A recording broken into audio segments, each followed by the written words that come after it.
Lamine Yamal est juste phénoménal. Et dire qu'il n'est même pas encore à son prime, il faut le dire. Il est jeune et il y a du temps devant lui, il va enchaîner et il est en train de monter en puissance.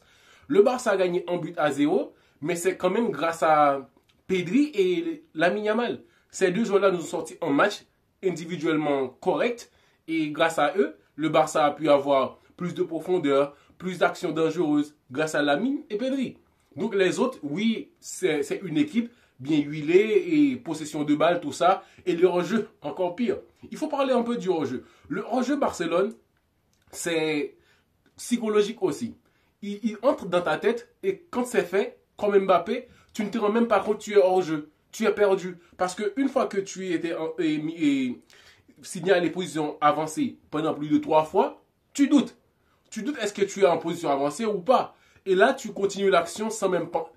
Et tu as un choix de continuer l'action et te dire ouais, je ne suis pas en position avancée ou essayer de ne plus rien tenter.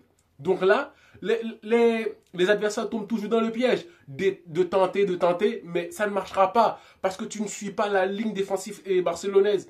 Donc, cette équipe-là est formidable dans cette tactique parce que défendre moitié de terrain, frère, ils ne te laissent pas autant d'espace que ça. Essayer de passer dans leur dos, tu es hors jeu.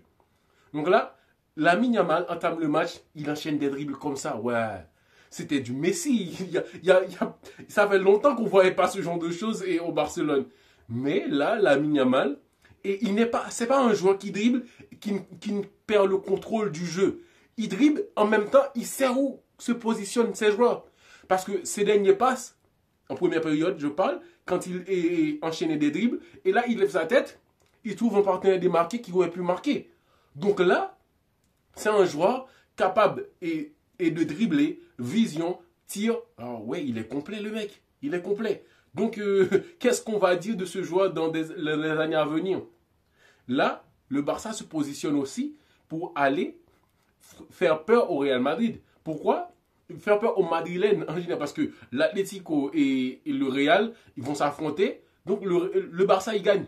D'un coup, le Barça, il va gagner. Parce qu'il est à 4 points du Real.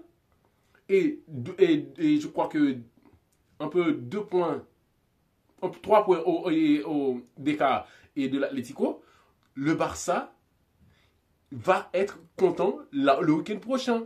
Les Barcelonais, ils vont fêter parce qu'ils vont jouer Séville. Le Real va affronter l'Atlético.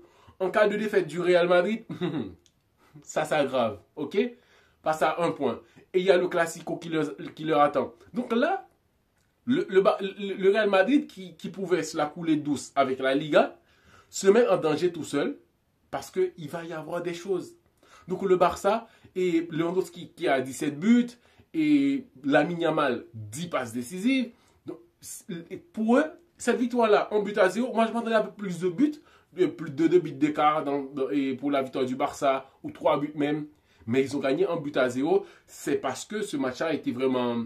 Le début était vraiment à chier, quoi. C'est pour ça que grâce à Lamine Yamal, j'ai pu prendre du plaisir à le voir jouer et Pedri aussi. Et malgré il y a eu Koubarsi aussi qui a fait un très bon match. Mais sinon, ça jouait entre le meilleur joueur du match, ça jouait entre Pedri et Lamine. Moi, et sous ces matchs-là, je ne vois pas grand chose à dire parce que c'était la victoire la plus importante. Donc, le Barça a gagné, 1-0 grâce à Lewandowski, 17 buts. Et Lamine Yamal, 10 passes décisives. Meilleur passeur de la Liga et meilleur buteur de la Liga. Donc là, le Barça enchaîne très bien. Ils sont en train d'aller petit à petit et le week-end prochain, ils vont s'asseoir devant la télé pour regarder les Madrilènes s'affronter.